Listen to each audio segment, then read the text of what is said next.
Britain ఆర్థిక సంక్షోభం ముదిరిపోవటం, చివరికి ఏది కొనాలన్నా, ఏది తినాలన్నా నానా కష్టాలు పడేటటువంటి పరిస్థితులు తలెత్తడం, కీర్ స్టార్మర్ ప్రభుత్వం దాన్ని పట్టించుకోకపోగా అందులో భావోద్వేగపరమైన అంశాలను తీసుకొచ్చి ఉద్రిక్తతలు సృష్టించే ప్రయత్నాలు చేయటం, చివరికి బ్రిటన్ పౌరులు మేము బ్రిటన్ పౌరులం బాబు అంటూ స్వతంత్రం కోసం పోరాడాల్సిన పరిస్థితులు రావడం, వీటన్నిటి మధ్యన అక్కడ ఉన్నటువంటి పబ్లిక్ అర్జెంటుగా ఒకటి తెర మీదకి తీసుకొచ్చారు. బ్రింగ్ బ్యాక్ రిషి సౌనక్ అంటూ.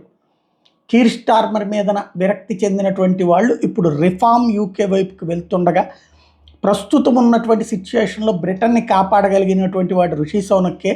ఆ మధ్యన క్రైసిస్లోకి వెళ్ళినటువంటి దాన్ని దారికి తెచ్చాడు.